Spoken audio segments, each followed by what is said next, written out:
왜 오신 거예요, 이거? 도대체 이 책을 읽으면 일석 몇 조죠? 그 신간을 소개하는 시간, 새로 나온 책을 함께 골라보는 시간. 신간 함께 지금 시작합니다. 지난달에 이어서 이번에도 창밖 너머로만 바라볼 수 있는 봄입니다. 여러분들 잘 지내시죠? 모두 힘든 시간을 보내고 있지만 이럴 때일수록 서로 더 응원하고 힘을 나눠야 할 때인 것 같아요. 특히 최전선에서 애쓰시는 의료진분들을 비롯해서 수고해주시는 모든 분들께 진심으로 감사드립니다. 저희도 이럴 때일수록 더욱 힘내서 저희의 일을 해야겠죠? 아까 창밖으로만 봄을 감상하고 있다고 하셨는데요. 오늘은 창밖의 봄이 마음속으로 스르르 들어올 만한 책들을 골라봤습니다. 봄처럼 부드럽고 따뜻한 책. 따뜻한 햇볕이 드는 창가에서 따뜻함이 느껴지는 책을 들고 밖에는 예쁜 꽃들이 흩날리고 어때요? 상상만으로도 너무 예쁜 봄의 한 장면 아닌가요? 이렇게 봄스러운 느낌 살려서 책 소개 시작하시죠. 제가 소개할 첫 책은 넘어져도 상처만 남진 않았다입니다.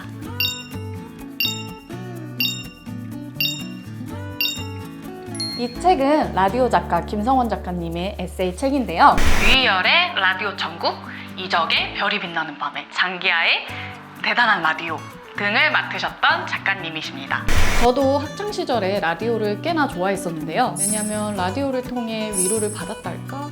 그 시절에 느꼈던 따뜻함을 이 책을 통해 다시 한번 느껴볼 수 있을 것 같습니다. 라디오는 왠지 더 감성적이고 따뜻하고 나한테 해주는 말들 같고 그런 매력이 있는 것 같은데요. 그런 책이라면 역시 봄에 잘 어울릴 것 같아요. 제가 읽었던 부분 조금 나눠드릴게요. 우울증에 걸리면 현실을 아무 필터 없이 바라보게 된다. 대체로 사람들은 필터를 사용해서 현실을 실제보다 더 근사하게 본다. 긍정적인 생각 회로가 작동할 때 세상은 그럭저럭 지낼 만한 곳이 되고 반짝이는 순간도 많이 발견할 수 있다. 그렇지만 어떤 이유 때문에 이 필터를 사용할 수 없을 때 현실의 잔혹함이 그대로 드러난다. 우울증을 이겨내면 지혜와 통찰을 얻게 되지만 그 과정이 결코 쉽지 않기 때문에 무력해지고 절망에 빠진다. DJ 같아요.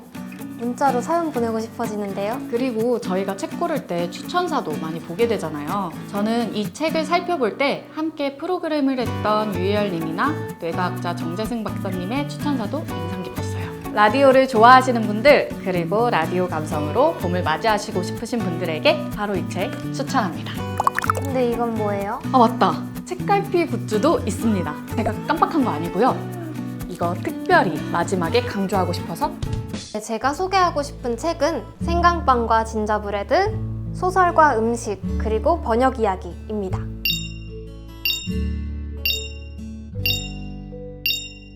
따뜻함을 이야기하면서 음식 얘기를 빼놓을 수가 없겠죠. 책은 명작 속 음식들에 대한 에세이인데요. 소공녀, 작은 아씨들 같은 고전 작품들 속에서 음식에 대한 이야기를 다루면서 작가님이 번역하시면서 떠올랐던 개인적인 경험들까지 같이 에세이 형식으로 담은 책인데요. 이야, 제가 음식 좋아하는 거 아시잖아요. 솔직히 저도 찜한 책이었어요. 쌓여가는 음식 지식, 쌓여가는 식탐, 쌓여가는 네, 저도 이 책을 보다 보면 뭐든 만들어 먹고 싶어질 것 같긴 하더라고요. 왜냐하면 일러스트가 이렇게나 예쁩니다.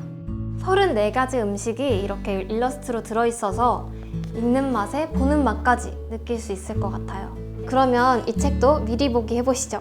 허크가 세인트 피터즈버그에서의 삶에 적응하지 못하고 자꾸 떠나고 싶어 하는 데에는 미국 문명에 어울리지 못하고 겉돌았던 아일랜드 이주민 소년의 슬픔이 있었을 것이다. 탈출한 흑인 노예였던 짐과 허크는 둘 다 아웃사이더로서 동병상련의 처지였던 셈이다. 그렇게 생각하고 보면 허크가 그레인저 포드가에서 얻어먹은 콘비프를 평생 먹어본 음식 중 가장 맛있었다고 회고하는 데에도 그럴 만한 이유가 있었겠구나 싶다. 대단히 호화롭거나 이색적인 음식보다는 아일랜드인으로서 영혼을 달래주는 친근하고 소박한 음식이 더 기억에 남았을 것이다. 여러 부분을 만족시켜주는 책인 것 같아요. 고정 명작에 대해서도 알아갈 수 있고 에세이로 재미도 느낄 수 있고 더군다나 음식으로 대리만족까지? 도대체 이 책을 읽으면 일석 몇 조죠? 따뜻한 음식 이야기로 마음까지 따뜻하게 채우실 수 있었으면 좋겠습니다. 그러다가 내키면 진짜로 배도 따뜻하게 채우실 수 있고 말이죠. 요즘 같은 때에 이런 책도 읽기 좋습니다. 말콤 글래드웰 타인의 해석, 당신이 모르는 사람을 만났을 때.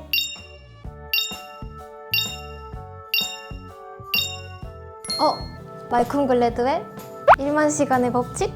제가 그 아웃라이어 10주년 리커버 책을 소개하기도 했었죠. 그 세계적인 경영저술가 말콤 글래드웰이 타인과의 관계를 주제로 발표한 신간이 우리나라에 도착했습니다. 워낙 유명한 저자라서 믿음이 가기도 하지만요. 저는 이 제목이 특히 흥미로워요. 이 책의 원제가 Talking to Strangers, 낯선 이에게 말 걸기인데요. 진짜 인간관계의 매뉴얼을 알려줄 것 같은 느낌이에요. 전작들과 마찬가지로 말콤 글래드웰은 이 책에서 사례들을 관통하는 시선을 제시하는데요. 특별히 타인의 진실에 다가가는 방법을 제시하고 있습니다. 저자의 생각이 어떤 방향인지 제가 조금 읽어드릴게요. 우리는 몇 가지 단서를 설렁설렁 훑어보고는 다른 사람의 심중을 쉽게 들여다볼 수 있다고 여긴다.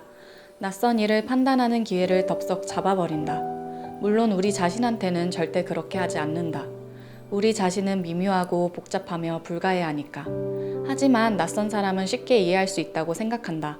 만약 이 책에서 내가 당신에게 한 가지를 설득할 수 있다면 이런 사실일 것이다. 낯선 사람은 쉽게 알 수 없다. 오히려 요즘 같은 때 생각을 정리하면서 혼자 조용히 읽기 좋은 책인 것 같아요. 이렇게 남을 이해하려는 노력이 조금 더 세상을 따뜻하게 만들지 않을까라고 오늘의 주제와 연결시켜 봅니다. 타인에 대한 편견은 이 편견 지우개로 쓱쓱쓱쓱 지워버리고 말이죠. 준비해 오신 거예요, 이거? 화제의 신간, 믿고 보는 벽돌책 원조 맛집, 김영사의 새 벽돌책, 타인의 해석과 함께 드리는 굿즈, 편견 지우개입니다. 네, 제가 이번에 소개할 책은 바로 이 책입니다. 오늘도 살아내겠습니다. 파리, 그 극적인 거리에서 마주한 천국과 지옥에 대하여.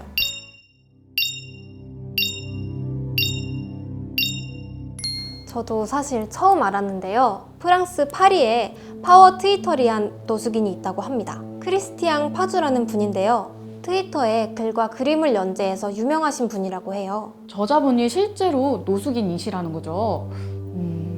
뭔가 쉽게 접하기 어려운 얘기들이 담겨져 있을 것 같아요. 이 책은 트위터에 연재한 감동적인 수기들을 선별해서 엮은 자전적 에세이인데요. 저자가 거리에서 겪은 삶과 죽음, 선과 악을 잔잔하게 다루고 있습니다. 이미 CNN을 비롯해서 세계 언론의 주목을 받기도 했다고 해요. 어떤 느낌의 글일지 당연히 궁금하시겠죠? 제가 또 조금 읽어드릴게요. 거리에서는 실수할 권리가 없다. 아무것도 아닌 일에 넘어져서 두 번 다시 일어나지 못할 수도 있기 때문이다. 슈퍼마켓 주인이 작정만 하면 싸구려 술을 훔친 노숙인을 경찰서로 넘기는 것쯤은 일도 아니다. 노숙인의 운명은 부유한 집안의 아들이 보드카를 훔치다가 잡힌 것과는 다른 방향으로 흘러간다. 사실이 그렇다. 부잣집 아들은 잡혀도 계산대에 돈만 내면 집으로 돌아갈 수 있으니까. 정의는 빈민을 보호하지 않는다. 빈자의 발목을 잡고 벼랑 끝으로 내몰아 매장하는 것이 바로 지금의 정의다. 이따금 빈자의 편을 드는 것은 드물게 찾아오는 행운뿐이다.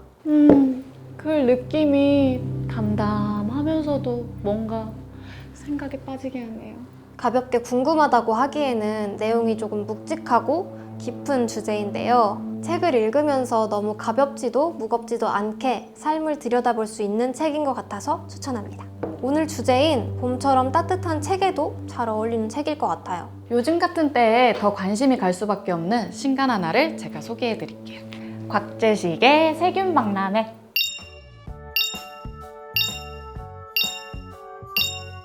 먼저 말씀드리겠습니다. 세균과 바이러스는 다르다는 거. 네, 저도 알아요. 코로나 바이러스 때문에 건강에 대한 관심이 높아진 만큼 세균에 대해서도 알아보자는 마음으로 준비해봤습니다. 저도 늘 아프면 또 아픈가 보다 했지 세균? 바이러스? 그런 생각은 한 번도 안 해봤거든요. 근데 요즘은 사실 궁금해지긴 하더라고요. 그런데 사실 너무 몰라도 어디서부터 알아야 할지 막막하고 어렵잖아요. 이 책은 박람회라는 제목처럼 두루두루 알아볼 수 있도록 되어 있어서 쉽게 읽기 좋을 것 같아요. 제가 이거 목차 보고 골랐는데요. 과거관, 현재관, 미래관, 우주관 이 4가지로 구성되어 있어요. 건강을 위해 외출을 자제하면서 우리 건강에 대해서 더 알아볼 수 있는 시간을 가지는 것도 좋을 것 같아요. 네, 오늘 끝으로 이 책을 골라봤습니다. 정말 색다른 소설집, 소설의 순간들.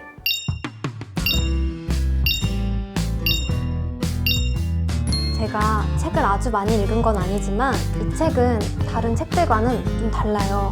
소설 형식을 가장 잘 설명하는 책이 아닐까 싶어요. 근데 혹시 여편 소설이라고 아시나요? 저 알죠? 아는데 우리 시청자분들을 위해서 그러니까 소설 길이를 나뭇잎으로 말한 건데요. 단편 소설보다 더 짧은 소설을 여편 소설이라고 해요. 이 소설의 순간들은 이렇게 짧은 소설들에 작가만의 소설론을 더해 엮은 소설집인데요. 쭉 읽다 보면 나오는 저자의 조언들은 콘텐츠 창작에 관심이 많은 분들께 정말 도움이 될 것 같아요. 일단 소설 하나하나가 짧다고 하니 지루하지는 않겠네요. 요즘같이 따뜻한 때에는 그런 부분이 굉장히 중요하잖아요. 줄지 않을 수 있는 덕사.